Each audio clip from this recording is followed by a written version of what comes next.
Hello and welcome to NPC, Next Portable Console. It's a show about the games we take with us. My name is Brendan Bigley. I'm here with Federico Vitici in his Oasis shirt. Hi, Oasis are back. I'm also back, but like nobody was expecting me. Nobody's buying tickets to see me. You know. No, they aren't, Federico. Yeah, they aren't which at is all. sad, but hey, I'm not a rock star. So what do you want from me? Jeez. Sally can wait, but Oasis fans can't. Well, I'm also here with John Voorhees. Hello, Hey, John. Brendan, how you doing? I'm doing wonderfully. I'm having a great morning. I'm like on the end of having COVID, so I'm starting to feel the brain fog lift, which is nice. Good. Okay. That's good. I have just been like messing up the smallest, tiniest tasks over the past couple of days, and this morning I woke up and was like, oh, I think my brain is operating at like 80 to 90% capacity, so I can definitely host a podcast. Good. Which is good for today, at least. To give you an example of Brandon's brain fog for small tasks, yesterday I saw that he posted a new Wavelengths episode.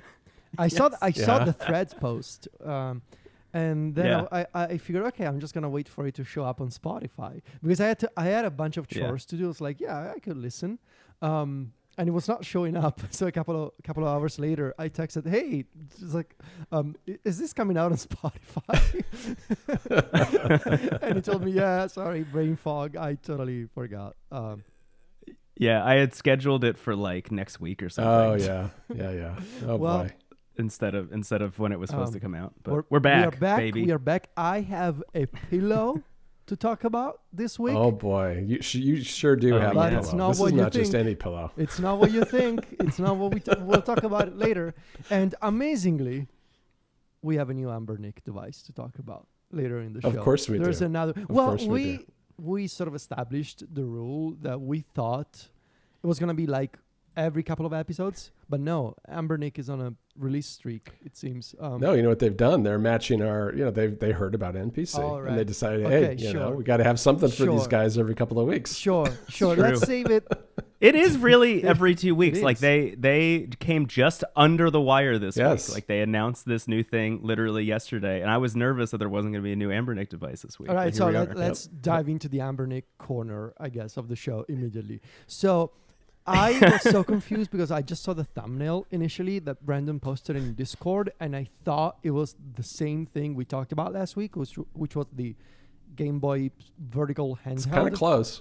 And it's close, and the name is close. So this is the Anbernic 46V. It's close, but it's got two joysticks. I'm guessing this is the and the display is, I don't know, is this 4x3? It looks like it. I don't think there are any details about this yet, at least not that I've seen yet. So they do. I'm guessing it's 4x3. It seems 4x3 to me. Anbernic, they do this thing where they sort of showcase a new device at first with just a YouTube walkthrough. And it's always... They're a little odd, too. They're like they have a hand model who's playing a whole bunch of different games for a long time, for like 20, 30 minutes sometimes. And that's the demo. So what's the idea here? That you have a vertical handheld with two joysticks, which I'm guessing, like, what if you wanted to do GameCube emulation or PlayStation emulation, but in a vertical form factor? Right. Yes. That's basically the entire pitch of this device. And it is powerful enough to play GameCube and PS2 and Wii like pretty all right at like native resolutions, at least. So I'll give a shout out to my friend Dom Nero, who texted me immediately when this was announced, because this is the device that he has been telling me he has wanted for like actually about 2 years at this point. So he got basically exactly what he wanted from Anbernic. And I can see how this would appeal to a lot of people. This is another model of another Anbernic device, which, given their naming structure, I'm not going to remember the name off the top of my head, but they had another device that was like this, that wasn't this powerful, but was kind of close to this level, that a lot of people really loved, specifically because this form factor. So it's not only vertical, but it's also like really rounded. Right. It's really ergonomic. It's kind of chunky. For something that's vertical, it's very ergonomic. I'm watching the video again, and weirdly enough, the more I watch, the more I'm into it. Yeah. It's apparently really comfortable to hold. And I think the idea of a vertical device that feels that comfortable, that is capable of playing that stuff, I think that's like kind of a winner for a very specific group of people. Yeah, it is. It's pretty unusual because most of them have pretty sharp corners with those, that form factor more often than not. If this thing has the same sort of rounded back of the RG Cube, I am kind of sold on it. Like I'm looking at it now, and they're showcasing PS. The 180. I mean, I literally 1 minute ago I was like, okay, there's another one. It's vertical, but like as I was saying that, I was processing the idea of vertical and GameCube emulation without black bars and 2 joysticks. I am kind of into it. That's how they get you, Federico, right there. That's how they get me. So we don't have any release dates. We don't have any pricing info. We don't just the one video that they posted. Yeah, literally just, hey, this exists and it'll be available for purchase eventually. Can I ask you both a question about this device? And honestly, all the devices that I think we've talked about for the past however many months we've been doing this show. How do you feel about this push that all of these manufacturers have made towards having RGB lighting on their joysticks? So this is okay. We're getting into a whole thing here. John, you go first because I have thoughts. So I don't feel super strongly about it. I feel like though that it's just one of those unnecessary things these companies are doing to try to differentiate themselves. And now that everybody's doing it, they're not differentiating themselves at all. So what you end up doing is you end up turning it on, going into the settings and shutting it off. Unless you're really feeling fancy on a particular day. But I, for the most part, just shut that stuff off. I think they look great in photos and videos. They are really good marketing fodder from that perspective. In practice, because I try to minimize external light sources when I'm playing in bed at night with my girlfriend sleeping next to me. I mean, there's already a display, right? There's already that problem. And to add like even more like an additional LEDs that sometimes they animate I mean the ROG Ally has this problem, other handhelds have this problem, that it's not just the lights, it's also like they move around and they have the different transitions, and sometimes they have the breathe thing. Sometimes some handhelds, they even do the thing where they continue playing the LED pattern when they are put to sleep. Right, so the device is shut off, but the LED is continuing. No, thank you. And I mean, there's also the battery concern, and sure, maybe that's a minimal impact, but no, I don't like it. I don't use it, and I think it looks great. I think it looks really cute, but I don't use it. Yeah, it feels... I'm the same way. It feels to me like there's more development work that goes into this part of these OSs than anything else, because the amount of settings for changing the color and the patterns and everything is almost infinite on these devices. The only time I've ever liked it is on the Odin 2. There is an app that you can download called Ambi Odin. Yes, there's an app that you can get called Ambi Odin, which will turn on with the device by default, which is amazing. And it basically acts as those LED strips you can put behind your TVs that have the HDMI pass-through. So the LEDs will match whatever is happening on the screen, and it will light up the left and right sides of your Odin independently based on what's happening on the screen.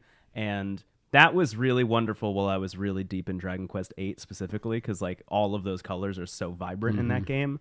But I wasn't using it that often. It was really just like days where it would be like giving myself like a little piece of chocolate to like just like have a nice, just like give myself a little treat. Yeah, you know? Be like, ooh, today I'm gonna turn this on. But usually sprinkles on top today. Ambi is also like something that I installed immediately. Were you emulating Dragon Quest VIII on the Odin? It was, I was, the 3DS version. How's the 3DS version? It's I mean, this is a whole other rabbit hole we could go down. So there's the PS2 version, there's the 3DS version. Right. The 3DS version has a bunch of extra features, some extra party members, also allows you to see the enemies on the overworld, so it's not random encounters. You can like decide to run into or not run into battles, which is really a plus for a lot of people. But there are obvious trade-offs, I think, visually and also sonically. So the PS2 version has an orchestrated soundtrack. So it's really like, which one of those do you want? I'm sure somebody out there has like made some kind of mod or something, but But anyway, I'm playing the 3DS version. It took me a long time to decide which one I wanted to go all in on, but 3DS is the one that I'm playing currently. Speaking of devices that sort of control the lights based on what you're playing on screen. I'm guessing by the time this episode is out, John, we can mention this. Philips Hue, they are releasing the new version of the, what's it called? The device that slots under your TV, the U sync box, basically. So let me contextualize here. I have a light strip behind my television that goes into this almost Apple TV style puck device that acts as an HDMI pass-through, basically, between accessories like the Apple TV itself or my PS5, and basically syncs the image from those devices to the light strip behind the TV, so that if I'm playing Dragon Quest XI, for example, and the scene is very green or red, also I see red and green behind my TV, and it syncs to the sides of to the edges of the monitor as well. So it's very accurate. There was a rumor for many months that Philips was releasing an updated version of the sync box. This 4K sync box that I have is pretty old. Only supports HDMI 2.0. It's kind of limited. They are releasing an 8K version. I mean, nobody cares about 8K, but it's HDMI 2.1. So that was one of the limitations of the previous model, and it's gonna be kind of expensive, right, John? It's like it's $350, and it does 8K at I think 60 hertz and 4K at 120 hertz. Okay, which is an upgrade from the old version too. Yeah. So that's kind of an expensive package. Also, if you consider that you gotta buy the Philips Hue only light strip on top of that. So separately, but I'll tell you this. I knew you'd like this thing, Federico. It sure makes an impression on your neighbors when you want to show off your gaming set, you know? Yeah. I sent this to him. And that's what it's all about, as we all know. Yeah. I sent this to you. What do first other thing people think of this? So anyway, we were talking about what's it called again? The 46V. The 406V, yeah. So I'm sure we'll have more details and possibly yet another one.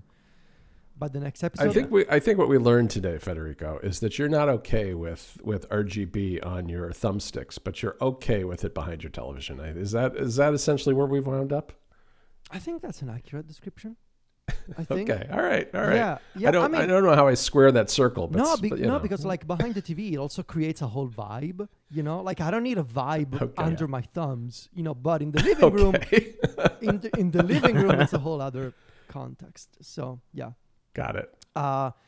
Okay, we need to talk about Retroid, and we do. We have to talk about Retroid. And I feel like I need to be educated about Retroid because at the moment I own 0 Retroid devices. Same here. Okay, so Brandon. Okay, I can catch you up then. I can catch you both up. So Retroids existed for a long time. Their biggest hit initially was the Retroid Pocket 2, which was this like really rectangular device with a 4x3 screen, and just like really bizarre looking. I might be wrong about this. I feel like I saw one way back when, like they were selling at retail at like Urban Outfitters and stuff in like the nostalgia section of Urban Outfitters at one point. I might be wrong about that. I would love if somebody could either confirm or deny that. But anyway, they've been around for a long time. The Retroid Pocket 3 was the first one that I bought, and it looked a lot like a really plasticky, transparent PSP in a lot of ways. Had a 16:9 screen, ran Android, and I liked it a lot. I used it to play a lot of Dreamcast stuff when we were doing a big Dreamcast episode for Into the Aether. And the big thing about the Retroid Pocket 3 and the subsequent 4 is that they both basically felt like, what if you were holding a smartphone that just happened to have buttons on it? And that is a blessing and a curse, basically, because that meant it wasn't ergonomic really at all. It was just like a very flat back. So I found myself not really playing it that often. And that said, Retroid is also a sister company of Ein, who makes the Odin. They're both owned by the same company. So Retroid is kind of like the mid-tier pricing version of Ein's Odin lineup in a lot of ways. So the Retroid Pocket 4 and the 4 Pro got to this place where the overlap between those two companies was like a little bit closer than I think they were expecting or anticipating. And that's why the very quick, because that came out earlier this year. That came out, I think, in like January, February. That's why the announcement of the 5 and the Mini have been so weird, is because like you were already getting pretty close to what the Odin is doing. Now, if you're going to increase performance at all, you're like directly competing with yourselves, especially considering the Retroid lineup is supposed to be cheaper than the Odin lineup in pretty much every regard. And we don't know the prices yet, but we do know the specs of the Retroid Pocket 4 and the 5 and the Mini. And they're fascinating. It's fascinating what they've decided to do, because all they've really done is change the chipset to Snapdragon chips. And that doesn't really, this chip in particular doesn't really change a lot about the capabilities of the device, like out of the box. It's actually very similar to the Retroid Pocket 4 and 4 Pro in terms of power and performance. The big thing about Snapdragon, and this is what has a lot of people really excited about it, is that you can update the drivers on it like you can with the Odin. And what that means is that over time, your Retroid Pocket Mini or Retroid Pocket 5 will just continue to get better as community developers and like Qualcomm themselves continue to update the drivers on these things, which is an interesting place to be. I will say, from having used the Odin, and I'm sure the two of you can attest to this as well, but you update the drivers on those things, and sometimes games that are unplayable suddenly become playable. Like, it is really a night and day difference. Or the other way around. With the or the other way around. Right. And it's kind of nice that they let you just like choose. Like, a lot of the emulator apps will just allow you to choose which driver you want per game, which I think is really nice. The bigger thing for me, honestly, like, I think this is all very interesting, and I'm kind of excited to get my hands on one eventually. But the thing that's biggest to me is what I was talking about before.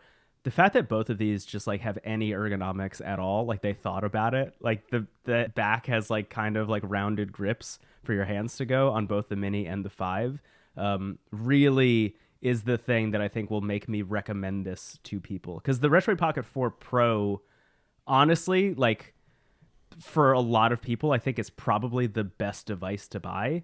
And I think the 5, depending on how they price that thing, and the Mini might end up becoming that device that I recommend to the most people. The other big announcement yesterday and this morning, even as of the time of this recording, they just announced that it will also support a bunch of Linux distros as well. So like Batacera will run on it, which opens the door for things like Portmaster, which is also really exciting, because having like a really powerful device that runs Portmaster, I think, could be very interesting.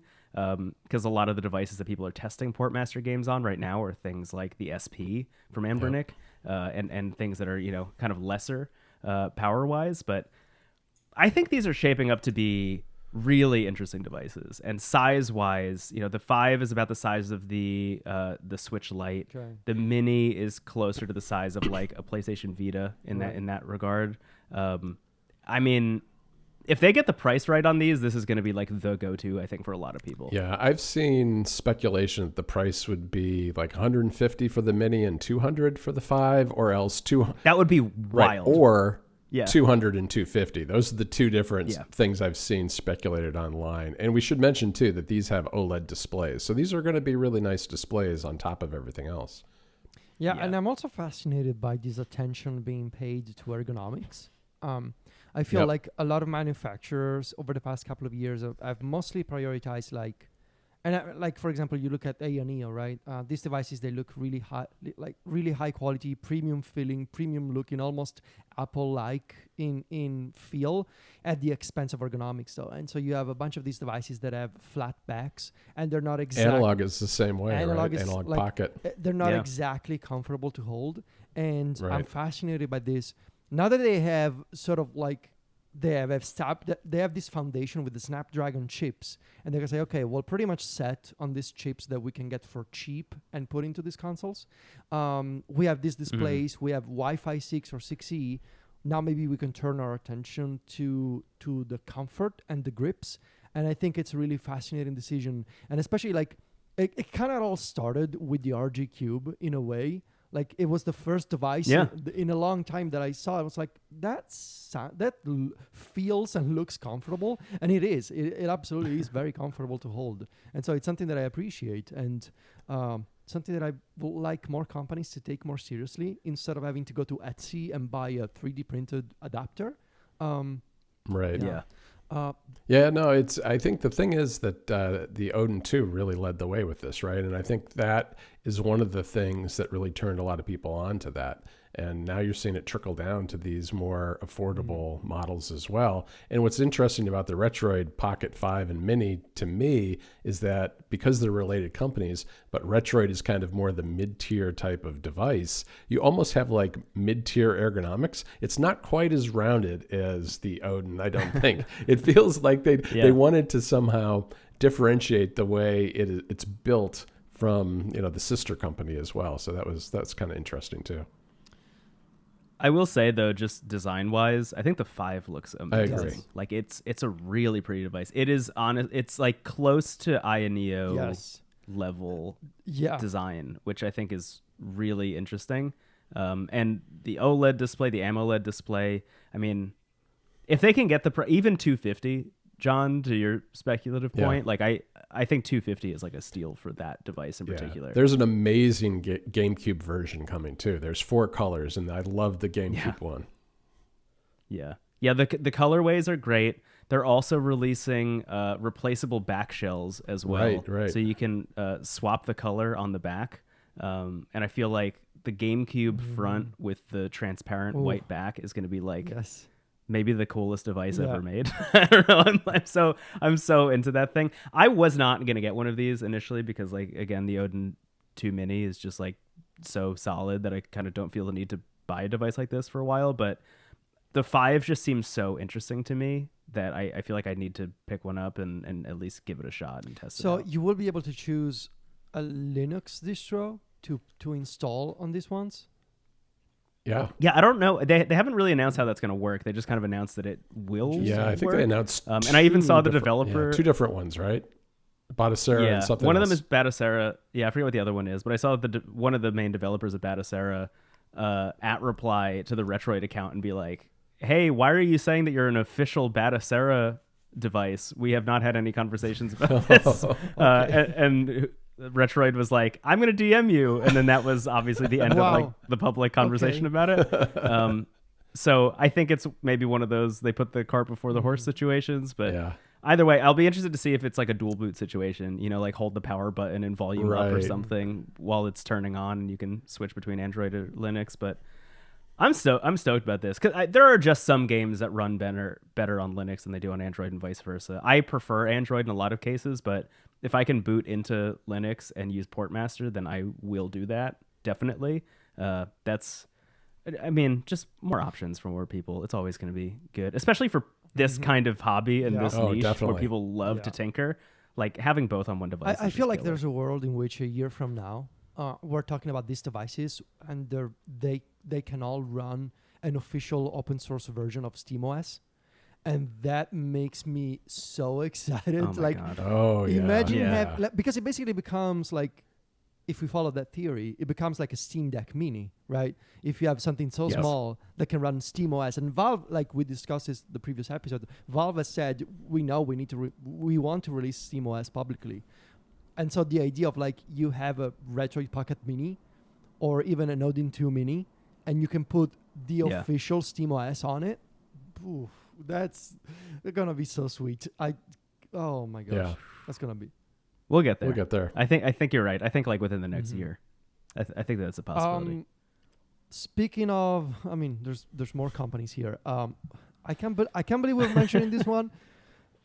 MSI, they're making another claw. It's a do-over, Federico. It's a do-over, obviously. and now it's got AI in the name, so it's good, right? It does, and thank God, because that's what everyone thought the first one was missing.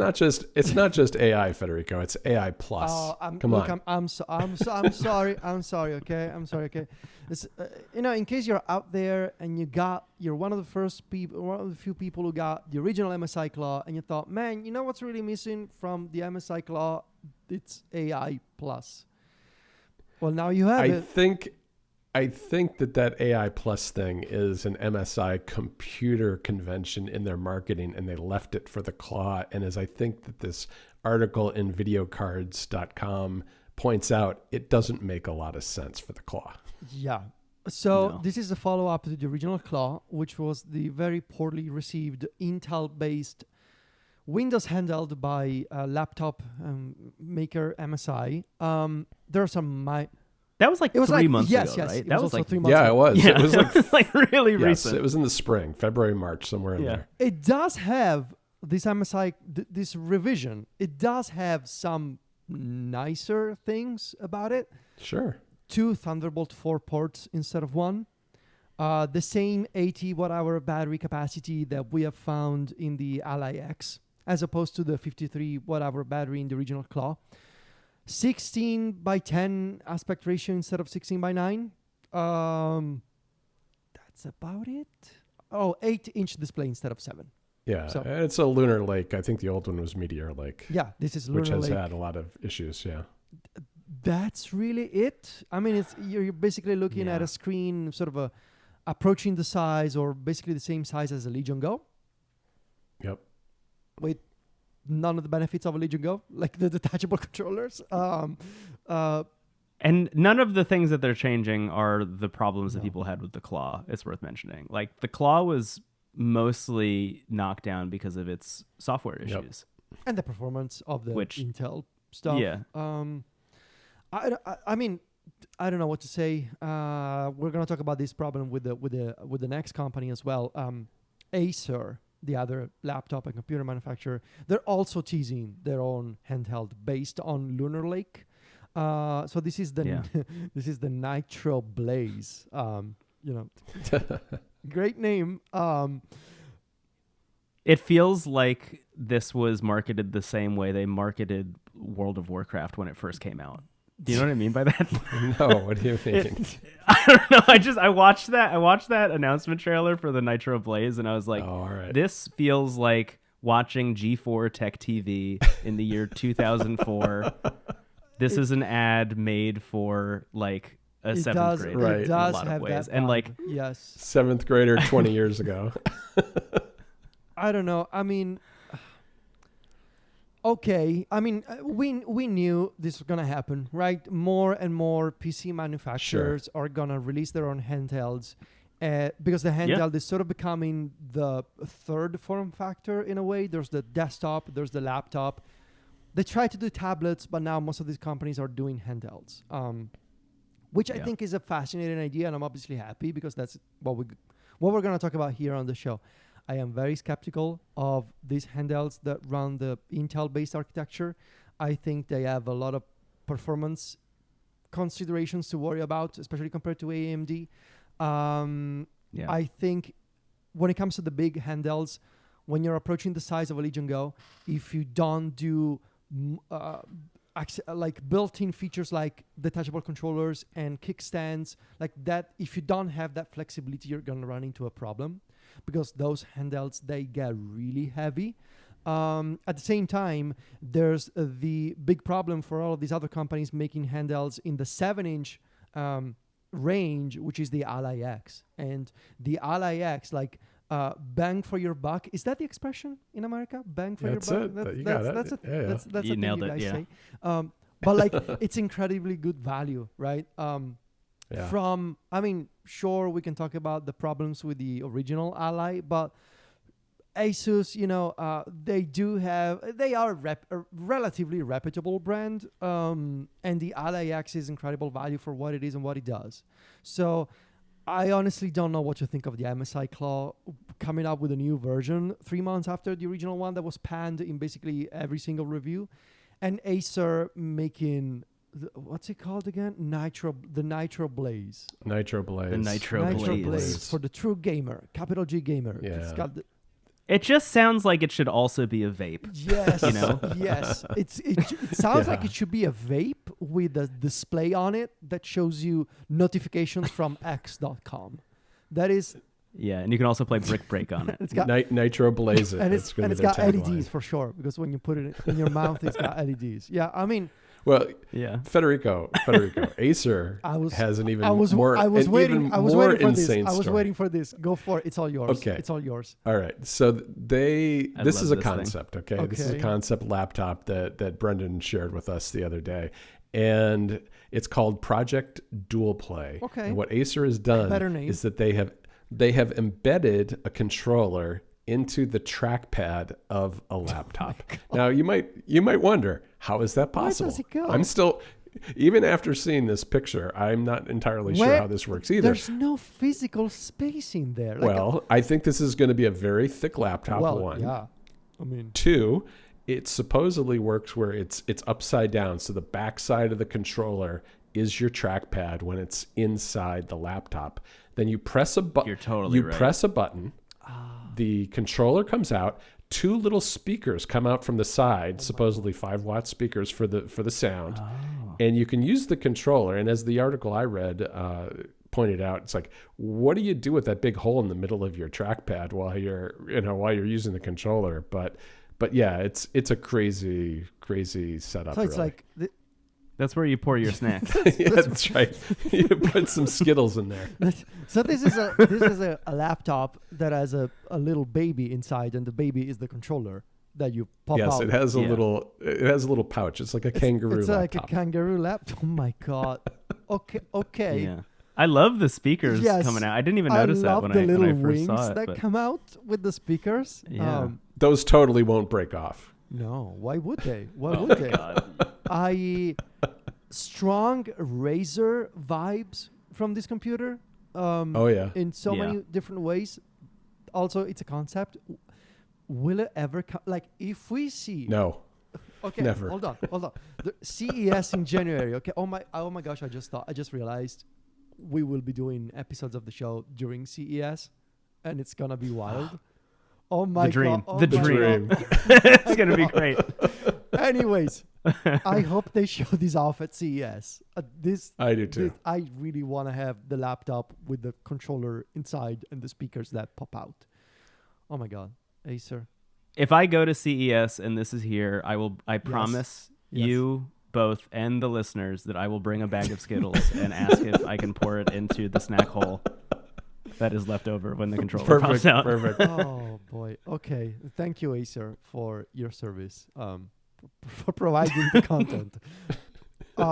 We have some other news. So let me just talk about the Legion Go for a second. As you know, Sure. my beloved Legion Go. I was gonna keep this as a surprise for you guys, but it's not a huge surprise, so I'll just mention it. I am waiting for some packages to arrive. I am going you to are. mod the Legion Go. I specifically Cool. if you recall episode 1. It's taking everything within me to not ask if you're adding a snack hole. I'm so sorry. I am not. No Skittles in the Legion How about a Go. drink a cup holder? Maybe a cup holder would be good. Well, I mean, to be fair, it is kind of tray looking, so you can put a glass on top and carry it around if you want. There you go. No, so if you recall episode 2 of the show, when I talked about my GPU, that guy from Yes. Las Vegas, our good friend from Las Vegas, I got in touch with him again because I noticed some new Reddit posts from him. So long story short, this will probably be in the next episode. I am waiting for a custom backplate for the Legion Go. This custom backplate, it's actually kind of reminiscent of the Acer thing. It's gonna have a little pouch, and specifically, it's gonna have a little cage outside. For an animal? No, it's a little cage for an SSD. Okay, so I Okay. am going to mod the Legion Go so that it supports the same SSD type that you can put into the PS5. What is it called? The rectangular one, the 2280. Is that the form factor? Yeah, I think so. I know what you're talking about. So I am going to mod the Legion Go with a custom 3D printed carbon fiber backplate. I am waiting Cool. from AliExpress for an adapter to go from the SSD type of the Legion Go, which is like sort of a custom one that is super hard and expensive to buy. I'm going to convert from that SSD to 4 terabyte SSD with a heatsink that is going to go into a little cage in the back plate. and that will allow me to use 2 terabytes for Windows and 2 terabytes for SteamOS. And this will be my palette cleanser when I'm done with the iOS review. I am gonna treat myself to a little modding session, opening up the Legion Go, installing the backplate with the cage, and yeah, it's gonna look extra fancy. I think I've seen accessories like that, Federico, like that back plate made by other companies. I forget who makes them, but I think I've seen them around somewhere. This is made by my guy from Las Vegas. Yeah, this is artisanal. You got to go. We like this person on the show. So, we do. But in any case, I mentioned the Legion Go because finally, a year after it was released, Lenovo realized, hey, maybe it's time to release some accessories. And so they are releasing the first batch of widely anticipated and kind of late Legion Go accessories. There's an official dock that sort of looks like a rebranded JSOX dock. Wow, it looks just like the JSOC dock. You're right. It does look like that. They also have a keyboard that I'm pretty sure it's like a rebranded Logitech keyboard. Like they have a Legion Go keyboard that if you look at it, it just looks like one of the MX Keys mini keyboards. It just looks like that. There's 2 interesting things. They're going to do an extra large carrying case that allows you to put in the Legion Go and a bunch of accessories. But finally, the most important one is the controller wedge. So there's a bunch of... So the Legion Go has detachable controllers, right? Like a Nintendo Switch. But Lenovo never released a wedge to attach those 2 halves of the controller and use it like you would with the Joy-Cons of a Nintendo Switch, for example, when you put them into the little cradle that allows you to hold the 2 halves like a regular controller. There were plenty of 3D printed versions of these on Etsy, then on Amazon. I have one of those from Amazon. Yeah, me too. But there's a huge problem. They just hold the controllers. They don't charge the controllers. So eventually you're going to run out of charge and you're going to have to attach your controllers again. So Lenovo is now finally doing what Nintendo is doing. Nintendo is also releasing a controller wedge for the Nintendo Switch that charges the... No, they don't. Nintendo is releasing a different thing. Nintendo is releasing the charging station for the Joy-Cons. Lenovo is releasing a controller wedge that lets you attach the controllers and charge them via USB-C at the same time. So this is going to be nice if you always want to keep your Legion Go on a kickstand propped up in tablet mode, but also charge the controllers at the same time. I am waiting for this to come out. It's going to come out in October. There's a blog post on the Lenovo website with all the details and the various release dates. And there's also a dock and a keyboard. And to me, they look like they just teamed up with other manufacturers to release rebranded versions of those accessories. But if for whatever reason you don't have a Bluetooth keyboard and you don't have a dock and you want to get the official Legion Go ones, Lenovo is making them. Nice. Yeah. Logitech keyboards are good, so I mean that's a smart move, I think. They are. John, I hope you're not gonna break your 3DS or your new 3DS, because if you do, I know Nintendo's not gonna repair it for you anymore. That's right. They've run out of parts, Nintendo. And to me, I saw this story on Engadget that Nintendo has started running out of parts for the 3DS, and I was a little surprised. I mean, I guess it has been quite a while now since the 3DS was for sale. It still feels like yesterday to me. But at this point, I know iFixit carries 3DS parts and they still have some, but they're not getting new ones. So I assume people, at least modders and other people, might be stocking up on these things and they'll run out relatively soon. But you can't get it repaired. And that's, just another reason why I think, being able to do things like emulate your games, your 3DS games on other types of hardware is important and a great thing, because this hardware is not going to last forever. In fact, not too long ago, I got my 3DS XL out just thinking, I'd see what it's like again to play some of these games on the original hardware. And you know what? The hardware's not that great. The screen's just not that amazing. It's fine, but I'm a little spoiled now being able to play these things on devices like the Odin. But I do wish that there was a more robust parts market for this stuff, because that's necessary to keep these things alive and for people to be able to do things like, take old ones and fix them and mod them and do that sort of thing. Yeah. Yeah, I wonder if we'll get to the point with the 3DS that we're at with the Game Boy and Game Boy Advance and Game Boy Color, where there are just other companies making their own replacement parts for this stuff. I feel like we'll have to get there eventually, because there will always be a contingent of people who would prefer to play the stuff on original quote-unquote hardware when possible. And honestly, I mean, again, for Into the Aether, we did a big 3DS episode, and although I could emulate a lot of that stuff, I did play a lot of those games on original hardware, and I think I was all the better for it. So a bummer that this is happening. I'm actually surprised that Nintendo was still repairing 3DSs at all, if I'm being honest. Yeah. Like, regardless of what parts they had or didn't have, like, it's incredible that Nintendo was still accepting 3DSs in the mail and then sending them back to people at all. But yeah, inevitability of this stuff. They shut down the online eShop. What was that, last year? 2 years ago. And of course they're going to stop manufacturing parts at a certain point. The weird thing, I don't know if this was ever confirmed or not, but there was a point where they had a surplus of 3DS batteries. I vaguely remember this, I think.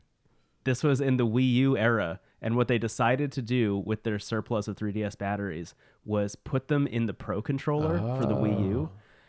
And that thing, like, the best battery life I've ever experienced in a controller. Really? Because it was a battery meant to be running 2 screens, one of which could output in 3D. Just being used for a wireless controller for the Wii U, and you could play that thing for weeks without charging. Wow. Also, I remember it was an amazing controller. Yeah, I love the Switch Pro controller, but it's definitely a step down from the Wii U one. That in is a lot of a ways. take that I agree with. I think it's a very specific take, and it's not wrong. Very specific. Very specific and not wrong. I think we're going to talk about this one more in depth in the future. John, what is the GameBaby? Yeah, I want to tell you about the GameBaby. This is the relative of the Game Boy, because what it is it's an iPhone case that comes in 2 parts. If you look at it head on, all you see is kind of a yellow case around your phone. But if you look at the back, the bottom part comes off, can be switched and put on the front of your phone on the screen. And you might wonder, why would I do that? Right. Well, because it has capacitive buttons on it, so you can use it as a controller for the Delta emulator. The buttons are all in the right positions to use with Delta. They don't require any kind of battery, Bluetooth, or any other kind of technology because they're capacitive. You turn that around, slap it on the screen, open up Delta, and you can use these buttons to play the game. Now, there are no shoulder buttons, I guess. Looking at the pictures, it's got A and B buttons, select. It's got the Delta menu buttons, I know, a few other things. But it's an intriguing device. I mean, this is something that I've seen hobbyists try to make on places like Reddit before. But this is being built by Bitmo Labs, which is a sibling company of JSaw, which we just talked about. And it's coming right now. You can pre-order it. I think they had 1,000 set aside for pre-order for $20. Ultimately, it's going to be a $40 case. So not too expensive in the grand scheme of things, at least compared to Apple cases. And I'm looking forward to trying it. I mean, who knows how well it will work?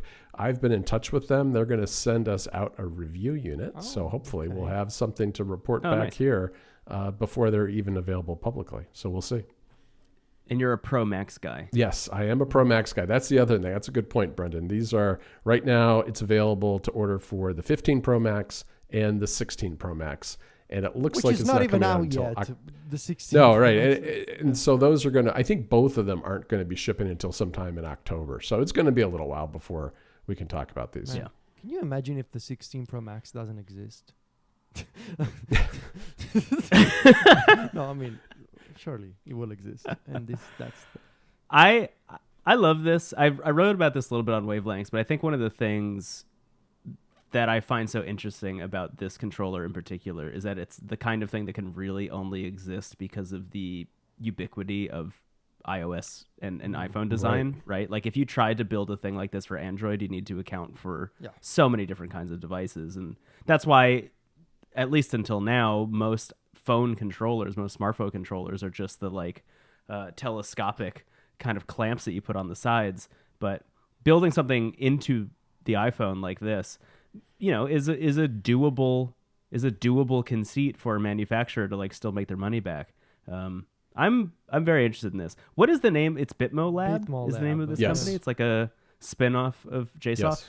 I love their design, by the way. I was on their website just kind of clicking around on stuff. The other stuff that they have this thing called the Bang Case, which adds like an extra action button to your phone. Yeah, it's a Bluetooth button that's below the action button, I think. That I still don't understand how it works personally, but it's very fascinating, and I love the design. Yeah, the design of their website. I mean, everything going on at Bitmo Lab. They really have my number here. It reminds me a lot of the Nothing CMF. Yes. Oh yeah, it does. Design definitely. Did you see, Brandon? There's an article, there's actually a video on The Verge. They 3D printed a bunch of ridiculous accessories for the CMF phone with the mounting screws. No. So they built a backplate to comb your hair. They built a little Lego construction kit. They built a kickstand, obviously, like some absolutely wild accessories, because there was like this online competition to like build your most ridiculous CMF attachment thing. Some of them are honestly terrible. Some of them are incredibly ridiculous, and go check. There's a video on The Verge.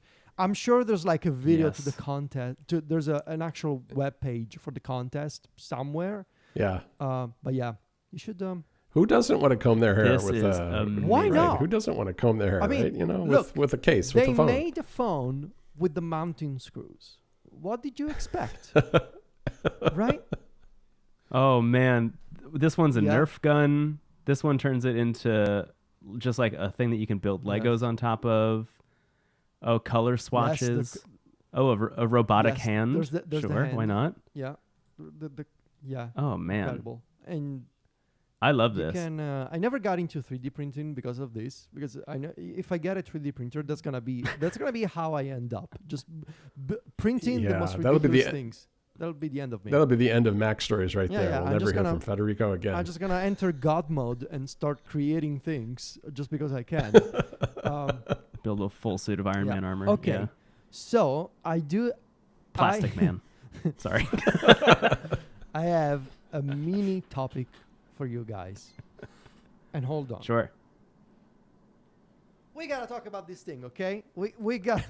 I have. We got the. Okay. It's very squishy.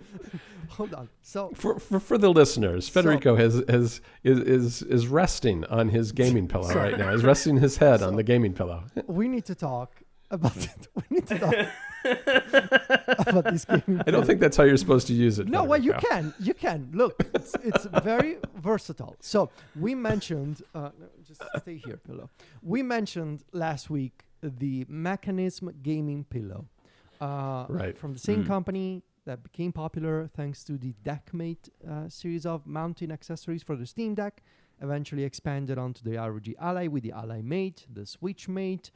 Now they're making this pillow that allows you to prop up a console or a phone thanks to the universal mounting accessories that they make. And the idea is you put this pillow on your lap or somewhere in bed or on a couch, and it's got this extensible arm that attaches to the back of a handheld or to the back of a tablet that has the universal Mechanism mounting accessory. Great idea. And I was immediately a fan of it. It's back-ordered. I'm waiting for the second batch of gaming pillows to start shipping. So why do I have this thing? I was watching Rusty's video at Retro Game Corps, the review of the gaming pillow, and he seemed to really like it.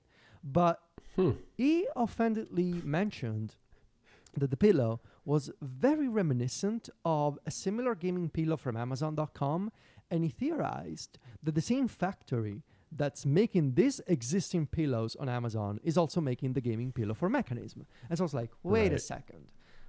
Can I already buy a version of this gaming pillow on Amazon Italy? I sure did. So I have no idea what the name of this company is. But this is the same idea as the gaming pillow that Mechanism is making. But of course, it's got a different, mechanism. So it doesn't have the universal mounting attachment of the Mechanism company. This is a pretty regular clamp-based mechanism. Like you'd see for a tablet. That you can see for a tablet, like and that. you can attach. You can rotate it because it's got the ball attachment thing over here. You can rotate it. You can adjust the angle of the arm, and of course, you can also put something here as a little tray, like a battery pack or something. I love this thing, and I am not joking. It is life-changing, okay? It's making me anticipate the gaming pillow from Mechanism even more. I've been using this thing. Okay, Why? So, hold on. You already have one. Well, I don't like doing this, I kind of don't like, and it makes this noise at night. Oh yeah, it's all about you. That's one of the more horrible noises. I think. I totally am with you. Imagine you're sleeping. Yeah. Imagine you're my girlfriend, right? You're sleeping, and then you hear this. You think the robots are coming for you? Yeah. So that's why I'm looking forward to the simpler attachment system of the Mechanism pillow. But this idea of you have this sort of beanbag style, very soft pillow that you can sort of adapt to whatever you want to put it. Like you want to put it on your lap, and then you can squish it a little to make it comfortable. Or maybe you're like laying on the side in bed and you want to put this thing in front of you. So you just put it down and you attach. So I tested with the Steam Deck and the Legion Go. You just with the Legion Go, it's been extremely ideal because you detach the controllers, right? You detach the controllers. You put the Legion Go tablet up in here. Then you lay down. You put this pillow or like your lap as you're laying down. 2 controllers in each hand. I mean, it's true gamer mode at night with a pillow. Like, it's incredible. The Mechanism one will have an additional mounting point at the base of the pillow, so that will allow you to properly attach something like a battery pack or something that I received yesterday. I did not have time to test it for the show. I think I'm going to bring it to the show on the next episode. I received the Viture Dock Pro. So Viture, yes. Oh, really? So Viture is the company that makes the glasses, right? That you can use as a monitor. Yeah. They released a new version of their dock that has USB-C charging and pass-through. So it also acts as a battery pack, has HDMI in and USB-C video out with 2 ports instead of 1. So, I mean, I am never going to convince Sylvia to watch movies with me while we're both wearing AR glasses, right? It's literally never going to happen. But I could do something like, I don't know, play a game with the glasses and output to the iPad Pro at the same time to record footage because I can, right? You have 2 USB-C video out. So that's something that you can do. In any case, this thing, the Amazon version was 40 euros. I think you can get it on Amazon.com for $45 if I'm not mistaken. I recommend it, but the problem is the attachment system. It works. It's just very noisy and plasticky, and I'm more excited about the version that Mechanism is making. But if you don't care about the noise and about the clamp here, it's a dream and it's very comfortable. And I can just record a podcast like this. I mean, it's very comfortable, Oh, I believe it. I mentioned this to my youngest son, Federico, and his first comment revolved around Wall-E and the people floating around in the comfy chairs. Right, yes. I mean, second comment was a story he had seen several years ago on The Verge about an Xbox controller that had a special attachment on it for your vape.